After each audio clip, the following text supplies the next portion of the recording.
Casa de Castilla y León. ¿Cómo no iba a estar presente Castilla en este homenaje? Bienvenida a Castilla, su casa, los castellanos, a este homenaje andaluz, que también es castellano. Bienvenido el lenguaje sencillo, nuestro lenguaje. Bienvenido su moribundo vallisoletano, Tomás del Campo Abón, catedrático de Lengua y Literatura, y Jesús Palomero Páramo, catedrático de Historia del Arte, por compartir con Delibes y con nosotros la devoción paternal por una tierra y el amamantar de un idioma.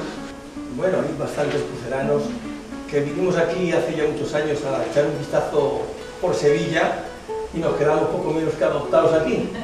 Así que vamos a esperar ahora que los sevillanos que aquí estén, echen un vistazo por Castilla y por lo castellano, desde el habla naturalmente, la escritura de Miguel Delibes. En este libro Miguel Delibes hace una especie de ensayo. En realidad a Delibes no le gustaban los ensayos, pero hace un ensayo, pero como no se atreve del todo a hacer el ensayo, lo que procede es unas pequeñas anotaciones sobre algunos puntos del carácter castellano y luego lo refrenda con unos cuantos apuntes de sus libros más importantes. ¿Cuáles son? Pues aquí se han leído. El Camino, para mí la obra maestra de Miguel Delibes, Las ratas, El disputado voto del señor Cayo, precioso, Viejas historias de Castilla la Vieja, y Siestas con viento sur, entre otros. Y todo eso habla de Castilla. Vamos a ver entonces lo que piensa el castellano de El Progreso.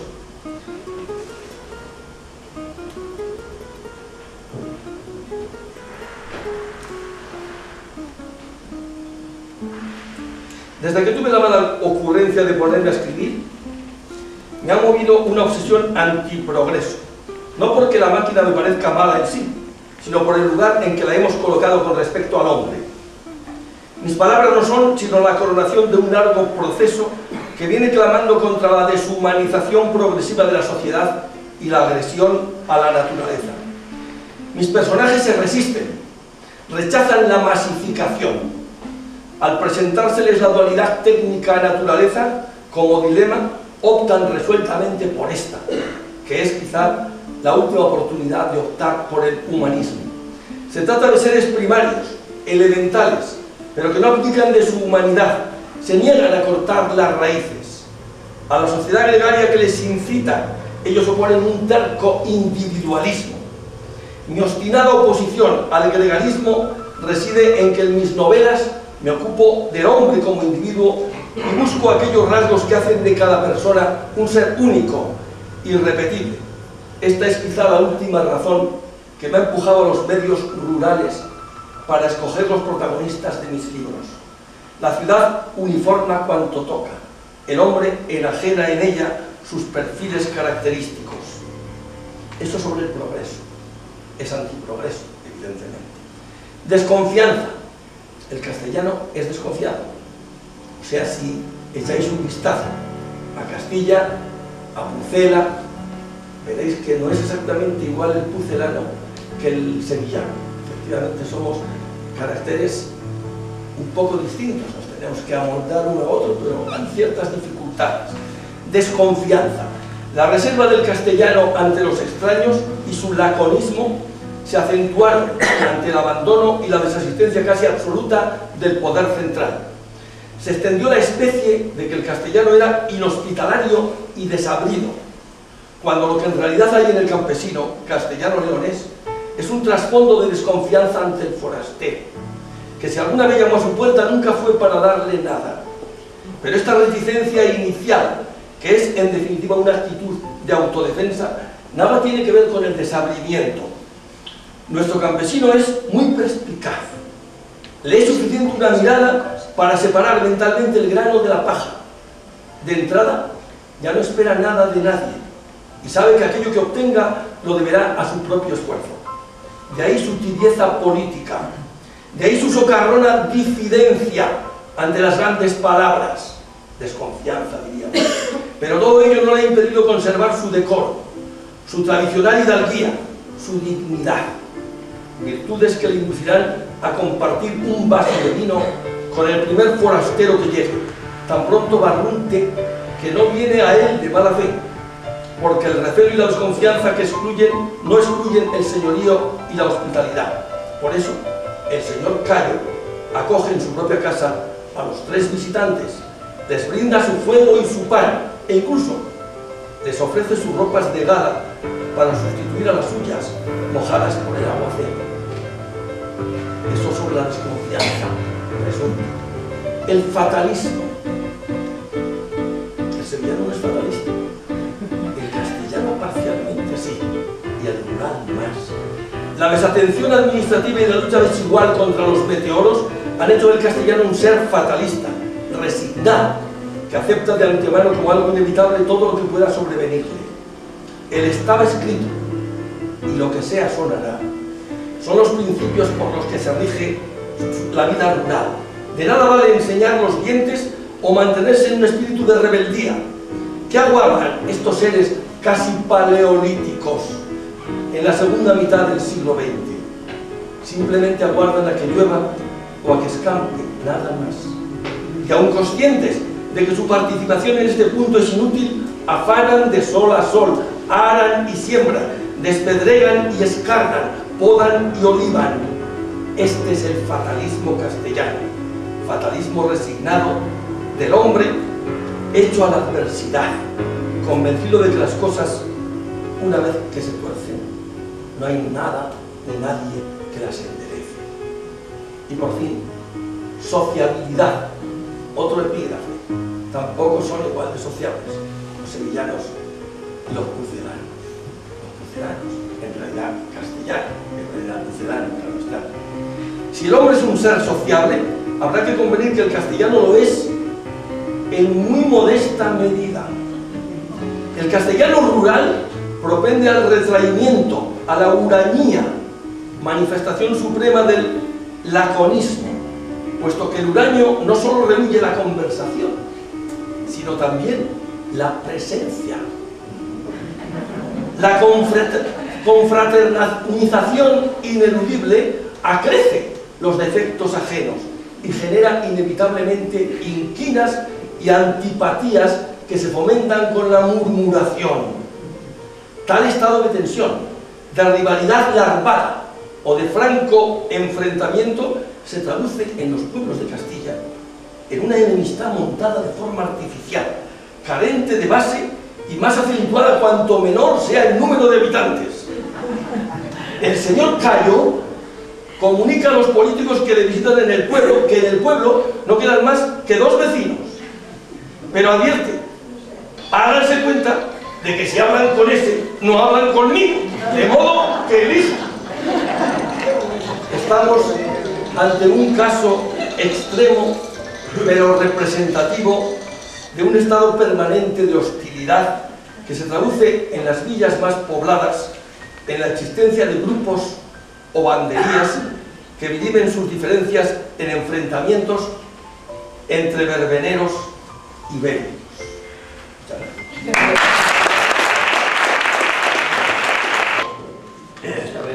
Esto que he elegido yo se titula Mi ciudad.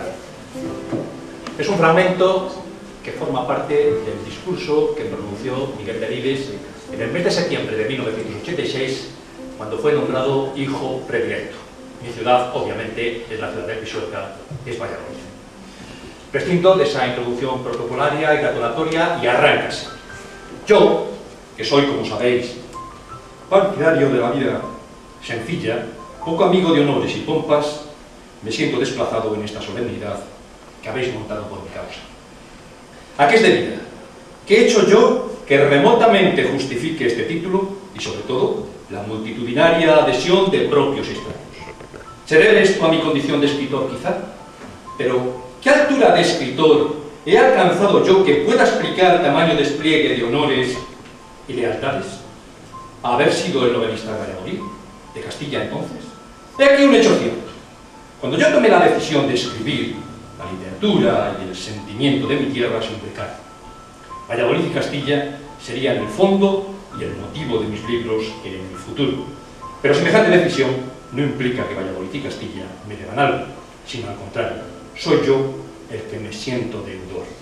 Porque de ellos he tomado no solo los personajes, escenarios y argumentos de mis novelas, sino también las palabras con que han sido escritas.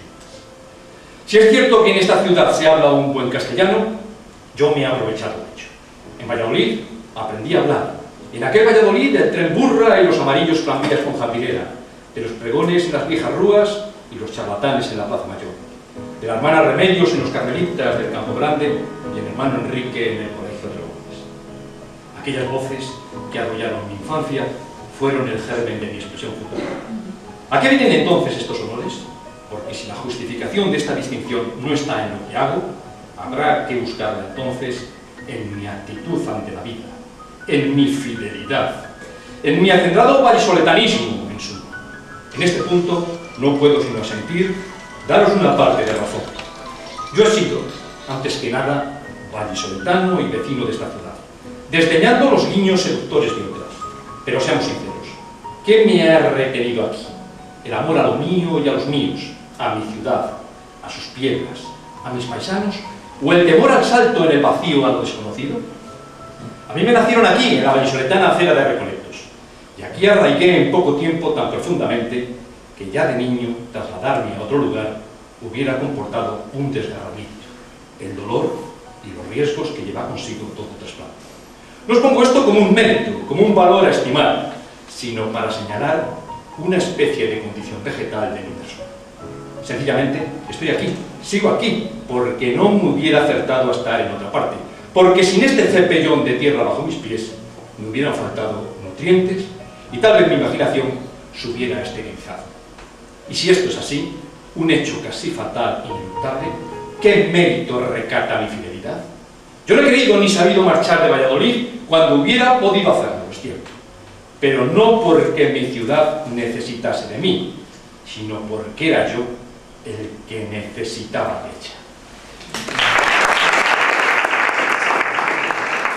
Un poeta sevillano, conocido por todos ustedes, en una obra titulada Los cielos que perdimos, llamado Joaquín Romero Murube, decía que él llevaba siempre la giralda en la azotea del alma.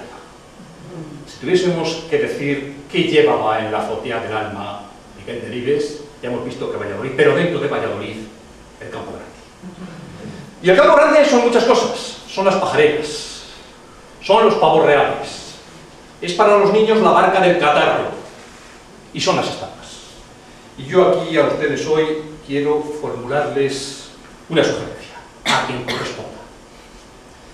Quizá sería conveniente dedicarle una estatua en ese Campo Grande a Miguel Delibes. Una estatua cuya iconografía, cuya vera efigie la tenemos. Es esa fotografía que ha dado la vuelta al mundo pasando por el paseo central vestido de Miguel Delibes, acompañado de Manu Leguineche, vestido de Manu Leguineche y con umbral en el centro como un dandy. ¿Y dónde colocaríamos esa estatua? Pues en muchos lugares, pero sugiero tres. Uno enfrente de su casa natal, en la acera de Recoletos. Otro al final, mirando a la calle La Estación, donde tantos recuerdos le traería esa escuela de comercio. Pero yo creo que hay otro que le gustaría mucho más.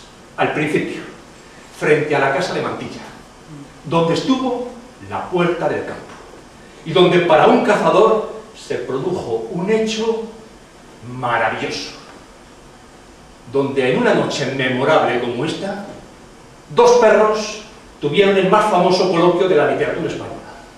Un perro sevillano, Berganza, que le cuenta sus historias a otro de Valladolid, Cipión.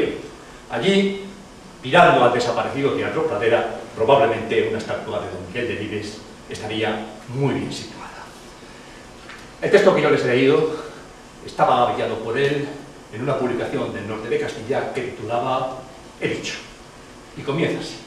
He dicho fue una fórmula consagrada por el uso con la que los oradores de antaño solían rematar sus intervenciones o discursos. Rubricaban sus palabras. Hoy apenas usa nadie este latiguillo, pero la frase me ha parecido oportuna para cobijar bajo ella este puñado de escritos míos dispersos. He dicho, ha dicho. Muchas gracias.